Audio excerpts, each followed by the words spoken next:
makhombo Yesu kusuke kuyikhombo makhombo ma nikeze ukuthi le mali ayoyidla esikoleni uyayithenga lento ngesikhathi esephuma esikoleni ukugumbuzo ibeka la khona ulindele ikhathi ethile ukuyidla esezulala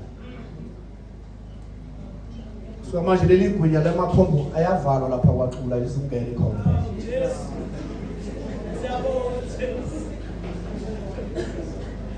umoya ngcwele wembula izinto eziningi bazalwane ukuthi lezi zinto zamagwinya ugcine saziwa umama ukuthi udayisa amagwinya amnandi kanti udayisa amagwinya wabhake ngamanzi entsako amen hayi ngoba amagwinya emnandi kodwa kulandela idakamizwa kulamagwinya atafika nje bephela isidumo iyavuka ingane ekuseni inwebelele ngamehlo kodwa dilele lo muntu uyaqala ukuthi ade shikashiwa amadimoni yile ebusuku lo muntu ufanele ngabe ufresh nje ukuhamba kwakhe okhombisa ukuthi uvuke ebuthongweni ubujulini ya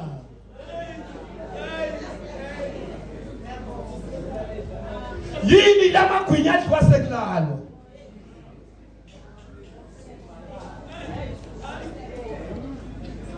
amen lamagwinya adliwa sekulalo verse 9 ngokuba siyajabula xa sibuthakathaka thina siyajabula ngiyajabula nxa ngibuthakathaka mina nina ke ninamandla kodwa ke ibandla libe namandla amen bakwena mamina mfundisi noma uma abaholi bebuthakathaka kodwa phela asithokoze ngabazantu banamandla konzale lapho khuluma ngokukhulekelwa kwabaholi angithi lesikhathi thina sithakathaka ibandla linamandla lizosikhulelela bazalwane kodwa mase sibabuthakathaka sonke disaster lifile ibandla bazalwane kuyembula kuyempeso kuthi mababuthakathaka ngone vele kwebuthakathaka ibandla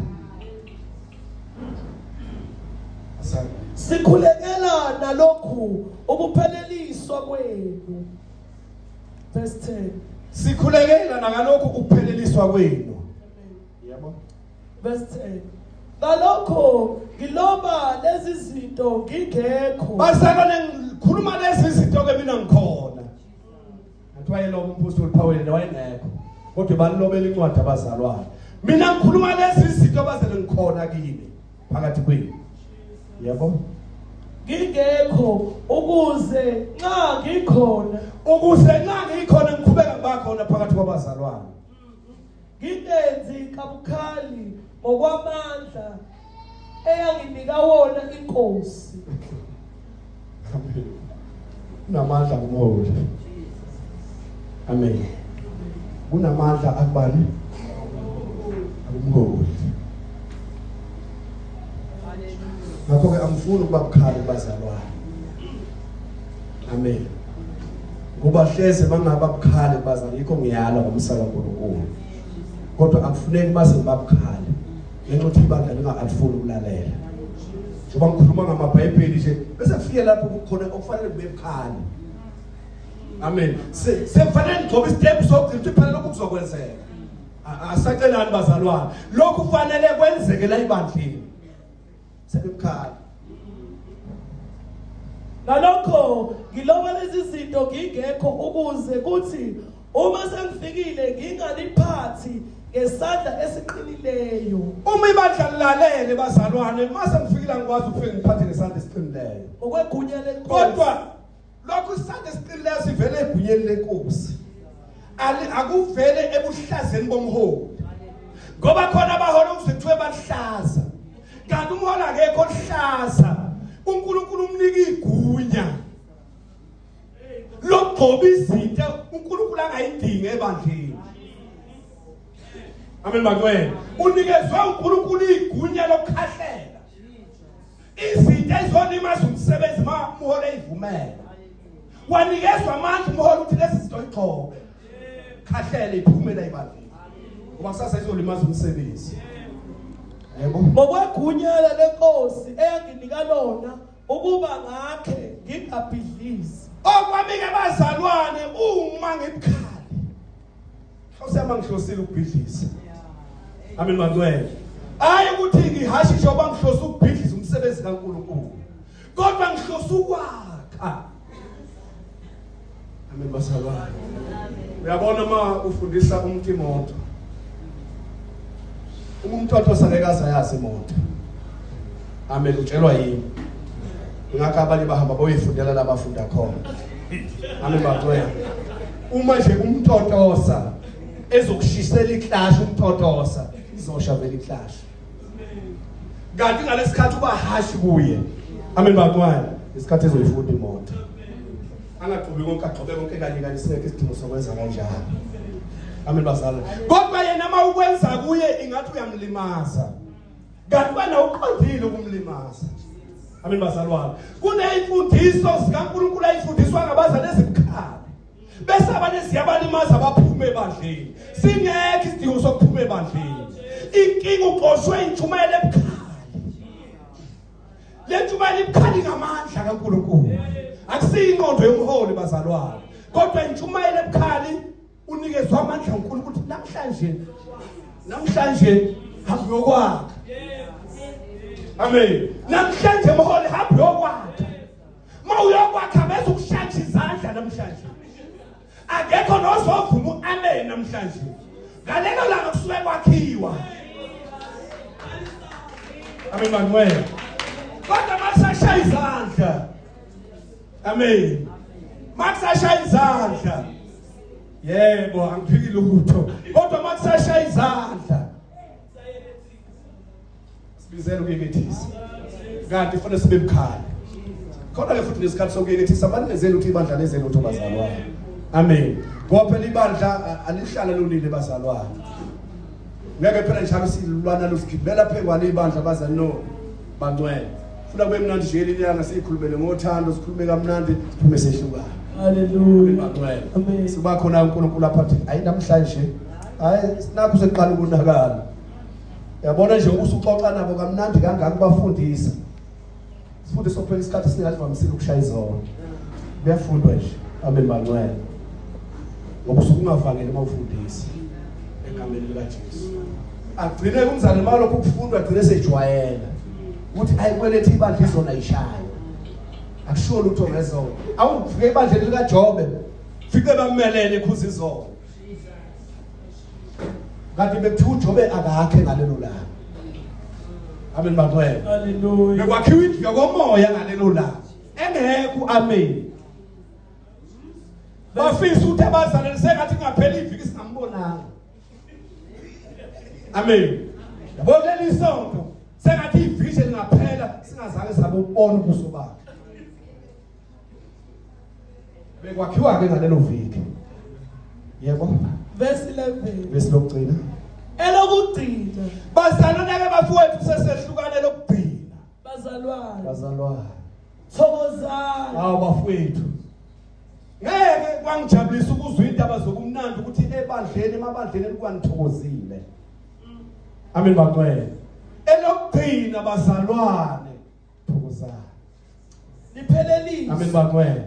Elokugcina bazalwane thokozani. Uma nithokoza bese nenziwa njani? Bese niyapheleliswa bazalwane. Amen. Ngeke sibe yibandla sikwebhana bazalwane. Thothile ibandla njalo ngamaqala. Usabathe nje umama uyafika umama umlangeni umama ubangalela umama masele. Kuyoshika lamaqala kuyoze kushaya isikhathi sokuphuma kwenkonzo. Kubuyele kubazalwana kubehlezi kusuke office abahlezi endlini siyaxolisa bazalwane. Phela nani niyazi ebandleni kuneyinkinga.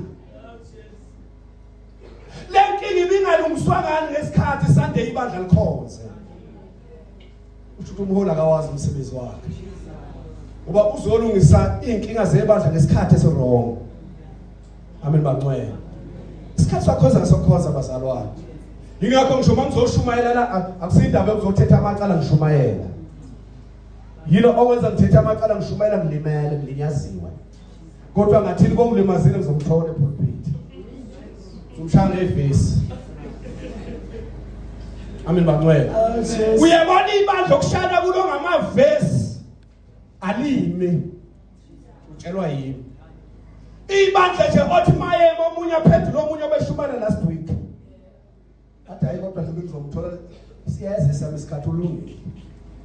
Amen ulungile. Yazi ukuthi ngeviki zawuyime. Zobe ngitshela yena. Kuyadlala lapho bazalwane. Amen. Yingakho la umzalwane eney'nsolo nomunye umzalwane ababuyisana ukuze mayizezo esezoma la. Amen intshumayelo eklini. Amen bazalwane. Intshumayelo engenansehle. Intshumayelo engenanhlabathi. Uyayizwa intshumayelo enenhlabathi. Uthi ayi umzalwane hayi lo mzalwane intshumayelo yakhe inenhlabathi. Khona lo aqondise kuye. Phela sinomoya bazalwane. Khona la qondise kwengane intshumayelo enenhlabathi. Abese buya kuJesu sashana ngentshumayelo enenhlabathi. Umbuzo ukuthi sizombona yini. Lokuphindela verse 11 sengibuyela phansi. Elokugcina. Yebo. Elokugcina bazalwane. Thokozani nipheleliswe. Bazalwane lokugcina sithokoze sipheleliswe. Niduduzwe. Bazalwane siduduzwe baholi. Khona ibandla la uNkulunkulu athi namhlanje awubaduduza. Yebo. Uyabona bathwele kunezimo ezibahlasela. Namhlanje nakudikesha amazwe enduduzo. Amen bangcwele. Baduduze baqunga isibindi. Khona baphelelwe yithemba. Qunga isibindi lehlukane nihambe nemakhaya. Yebo. Nibe inhliziyo nye. Bese ke bazalwane sibe inhliziyo nye wena wabona izenzo chapter 2. Ibandla malingekho inhliziyo nyakuhambeki. Akhonzeki. Amen. Mama seko. Masingekho inhliziyo nyakukhonzeki. Jesus. Ubona ngani ukuthi umzalwane akekho inhliziyo nye nabanye abazalwane. Umbona ngokulova. Akakukhalukeli kuhlangana nabanye abazalwane. Amen. Akabi nasizungu. Kungaphela inyanga, phela inyanga engayi enkonzweni. Ayikho lento yokuthi abafothathe ngabagcina. Amen bazalwane. Athi ingane zakwethu ngayigcina akho ngisho bafonela. Namhla ifika ngaleli langa ayifikela ngalo uzofika isho limathanda. Akho ngisho okuncane ukuxolisa kumholi. Ngone beniswele imali yokufonela. Amen. Benikhumbule izikane zakwethu. Kodwa manje kunifonela ukuthi ngixolise ngingenayo. Ngakho bafethu umthetheleleni. Amen bangcwele. Ukukhombisa lokho kubanhliziyo. Nokureporta. Umzali mayingeze ukubabikho uyareporta. Ureportana ukuthi uyakuhlonipha ubuholi. Amen bangcwele. Akafuni nje ayihlalele ekhaya babona ngame mhlangqhamuka. Amen bazalwane. Lokhu kukhombisa ukuthi lo mzalwane uyazi ukuthi uphethwe. Amen bangcwele. Uma ikhathaza uthe kunzweni akuzukuphumelela uzukufuna isizathu. Amen bangcwele. Kodwa nje kubonga sekushilo ukuthi uthe akuzukuphumelela enkonzweni. Phindela verse 11. Oh Jesus. Elokugcina bazalwane, thokozani, nipheleliswe, niduduzwe, nibe inhliziyo nye, nibe nokuthula. Abafowethu ebandleni kufuneka ukuthula. Amen. Akubandla kuyibandla lamacala. Amen. Akubandla kuyibandla kufuneka ukuthula ebandleni bazalwane. Masikhonza nje asikhonze kwemnandi sehlukane kumnandi. Singathi makuphuma enkonzweni thusibanibalo ake basala. Amen. Intshumayelo ishunyayelo yabasiza. Kodwa eqaleni sebequliswa lona iphume yonke intshumayelo. Ebisibasisile abazalwane. Yini umholi? Wahlula umsebenzi wakho befuna wenze ngesikhathi alungisela abantu. Amen bangcwele. Manje uzobaphalazisa abakudlile. Amen bangcwele. Umsebenzi wethu bazala siwenze ngesikhathi. Kungathi isikhathi sokukhonza senza amacala bazalwane. Egameni lika Jesu. Ngakho ke bafutha siyihlole. Amen. Sisehlukana nje siqhubeke siyihlole bazalwane. Ukuthi lokho engifundiswe khona sihlangene. Ngisahamba ngawo nomgudu abazali kade sifundisana wona. Amen. Ake lesibandla lonke sibele ngenyawo. Egameni lika